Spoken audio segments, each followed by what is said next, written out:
बैठक खत्म हो चुकी है, लेकिन केंद्रीय गृह मंत्री अमित शाह अभी भी कुछ लोगों के साथ अंदर बातचीत कर रहे हैं, लेकिन कई सारे लोग बाहर निकलने लग गए हैं। तस्वीरें आप देखिए, अलग अलग जगहों से लोग आए हुए हैं, वो अब बाहर निकल रहे हैं। उनसे हम बातचीत करेंगे और जानेंगे कि किस तरीके से केंद्रीय गृह मंत्री अमित शाह ने जो बातें कही, कितना उससे वो संतुष्ट हैं, कितना उससे वो सहमत हैं, और किस तरीके से अब पश्चिमी उत्तर प्रदेश में जाके प्रचार करेंगे। आप लोग बताइए, आप लोग कहाँ से आए, अंदर मौजूद थे, क्या कुछ बात जो कही गई अमित शाह की तरफ से, तो उससे आप लोग कितना संतुष्ट हैं? पूरी तरह संतुष्ट हैं। हम बागपत से आए हैं और जाट पूरा लंबन हो गया, बीजेपी को वोट देगा। 2013 के दंगों का जिक्र किया गया, विकास की बात की गई, हर तरीके की बात की गई, तो आप लोग उससे संतुष्ट हैं? 2013 में जो मुकदमे हुए थे वो वापस कर लिए गए हैं, भारतीय जनता पार्टी ने वापस करे हैं, और हमें पूरा विश्वास है।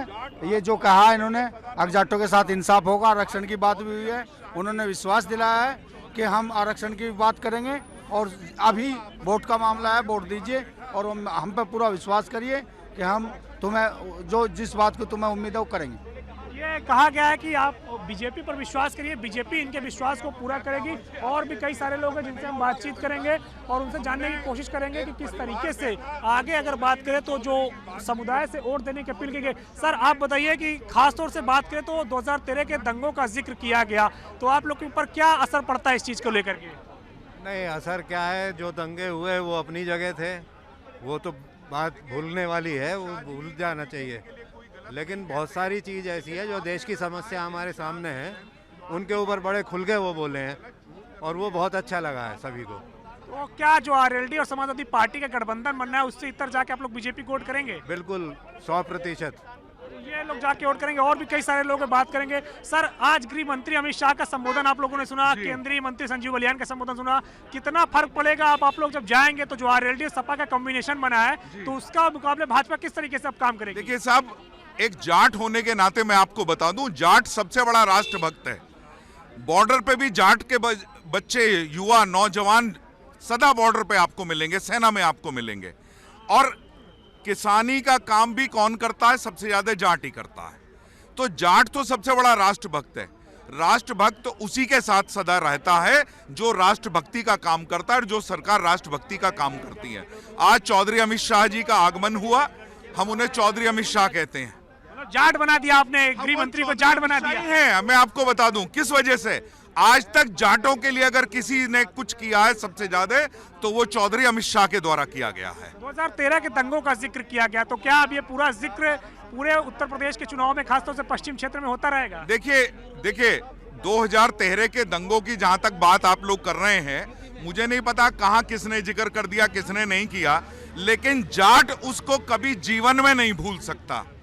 जाट के युवा बच्चे, जब उनकी शहादत हुई, ना जैन चौधरी वहां दिखाई दिए थे और मैं अजीत सिंह जी, अब वो स्वर्गवासी हो चुके हैं, इसलिए कुछ नहीं कहना चाहता हूं।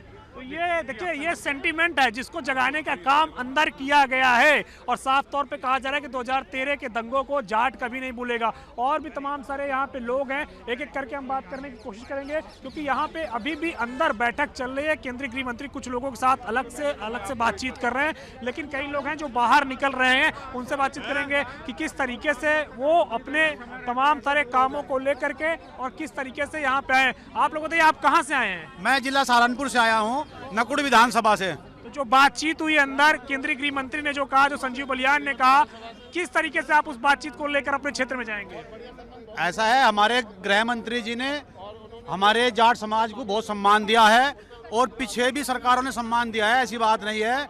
हमने 2014 में भी और 2017 में भी और 2019 में भी बीजेपी की सरकार बनाने में बहुत महत्वपूर्ण भूमिका निभाई है। संतुष्ट हो गए हैं आज बातों से? नहीं, हम संतुष्ट पहले भी थे, ऐसी कोई बात नहीं है। हमारे जो परिवार के कुछ लोग थोड़ा सा अपने आप को वो कर रहे थे, उस बात के लिए नाराज थे आपके परिवार के लोग? हमारा जैसा गन्ने की है, पेमेंट की है, वो जो है अमित शाह जी ने कहा है, कोई बात नहीं, हम उस पर बात करेंगे और उस समस्या को भी किसानों की दूर करने की कोशिश करेंगे। 2013 के दंगों का जिक्र किया गया, 2013 के दंगों, राष्ट्रभक्त कौम है जाट, इस वजह से भारतीय जनता पार्टी को वोट देंगे। जितने भी सैनिक के काम, जितने भी भारतीय जनता पार्टी ने काम किया आर्मी के लिए या डिफेंस के लिए, इतना किसी भी पार्टी ने काम नहीं किया है। और भारतीय जनता पार्टी के लिए जाट एकजुट होकर वोट देगा किसी भी क्षेत्र में, क्योंकि शांति व्यवस्था आदरणीय योगी जी ने इस तरह की गुंडागर्दी की कमर तोड़ी है कि सबको ऊपर पहुंचा दिया, जेल में पहुंचा दिया है। जाट समाज जो राष्ट्रभक्त कौम है, जाट समाज राष्ट्रभक्त कौम है, 2013 के दंगों का जिक्र किया गया अंदर केंद्रीय मंत्री संजीव बलियान की ओर से भी और गृह मंत्री अमित शाह की ओर से भी कि वहां पे जो कानून व्यवस्था थी, दंगे हुए, तो क्या उस सेंटीमेंट को छूने का काम हुआ है? और क्या पश्चिमी उत्तर प्रदेश में जब चुनाव प्रचार होगा तो उस बात का जिक्र होगा? चुनाव का जिक्र क्यों ना होगा, चुनाव में जिक्र होगा ही। उन्होंने करा क्या, दंगे करवा के घर क्रिकेट खेल रहे अखिलेश जी, शाम तक भी पूछिए कि जी कि क्या हो रहा, सब जेल में ठूस दिए, 2500 3000 मुकदमे लगा दिए, कौन रहेगा उस पार्टी का? लोगों को जेल में बंद तो आपको लगता है कि पश्चिमी उत्तर प्रदेश में जो आरएलडी और समाजवादी पार्टी का समीकरण है उसको आप ध्वस्त करने का काम आप लोग जाके कर पाएंगे? जेल कर देंगे, ध्वस्त करेंगे आरएलडी और बस समाजवादी का गठबंधन, बीजेपी आएगी केवल। आप एक बात बताओ, अगर दिल पे हाथ रख के आप भी पत्रकार हो, सोचो जो काम बीजेपी ने कर सके, कोई राम मंदिर बना सके, कोई 370 हटा सके, कोई हाँ किसी में दम किसी में नहीं है। ये तो सरकार में गुंडागर्दी थी। आप बताओ, आप किस गांव के रहने वाले हो? हम दुरियाई मुजफ्फरनगर से, नगर में। गौतम बुद्ध नगर से। तो कल तो गौतम बुद्ध नगर में अमित शाह जा भी रहे हैं, तो क्या कुछ आप जाके प्रचार करोगे, क्या संदेश दोगे? हम तो भैया करते रहे, हम तो कई उससे साथ हैं बीजेपी के। पहले नवाब सिंह नागर है, उनके साथ रहे, बहुत काम करे उन्होंने, बहुत ही बढ़िया है। अब तेजपाल नागर है, हमारे यहाँ तो पूरे डिस्ट्रिक्ट नोएडा की शील्ड भी जीती है। काम आज की बात से लग रहा है कि बीजेपी आ जाएगी। बिल्कुल आई बैठी है, बिल्कुल आएगी, गारंटेड आएगी, 101% आएगी। क्या नाराजगी आप लोगों की थी जिस वजह से आज गृह मंत्री ने आप लोगों को बुलाया था? आज जितनी बात मांग की है सारी भैया सब जाट हैं और भाजपा के साथ हैं, मैं जाट हूँ और भाजपा के साथ हूँ। आरक्षण की बात है, आरक्षण की बात की गई, तो आरक्षण पे क्या आश्वासन मिला? वादा किया है, जितना भी दिया है बीजेपी ने दिया अब तक, और कोई दे नहीं पाया था, जो बाकी कमी रह रही है वो देने के लिए कहा। तो आरक्षण को लेकर भी यहाँ बात की गई, आरक्षण को लेकर के भी बीजेपी की ओर से आश्वासन दिया गया है कि आरक्षण दिया जाएगा, सरकार आएगी और जो भी कानून सम्मत है वो काम किया जाएगा। और भी तमाम सारे लोग हैं यहाँ पे, देखिए जिस तरीके से यहाँ से अब अंदर से भीड़ निकल रही, कई सारे जो जाट नेता, जाट समुदाय के लोग आए थे उनकी भीड़ अब निकल रही है। और आप बताइए सर, किस तरीके से जो अंदर हुआ, यहाँ पे बातचीत हुई, क्या कुछ आप लोगों ने सुना, क्या कुछ समझा? नहीं, अमित शाह जी ने पूरा आश्वासन दिया है, जितनी भी मांगे थी जाटों की उनको पूरा आश्वासन दिया है, और जाट हमेशा बीजेपी के साथ था और साथ ही रहेगा। आरक्षण की आप लोग बात कर रहे हैं, लग रहा है कि इस बार आरक्षण मिल जाएगा? हाँ, आरक्षण बिल्कुल मिलेगा, और उन्होंने अपने यहाँ दिल पे हाथ रख के कहा है कि मेरे दिल में है आपकी मांग, और इसे पूरी करी जाएगी। आपको लगता है कि पूरी हो जाएगी? बिल्कुल पूरी होगी। तो आप किस तरीके से प्रचार करेंगे आगे? आगे प्रचार करेंगे। आज एक और नया नाम अमित शाह जी को मिला है, चौधरी अमित शाह जी। जाट समुदाय में शामिल कर लिया? बिल्कुल बिल्कुल शामिल कर लिए।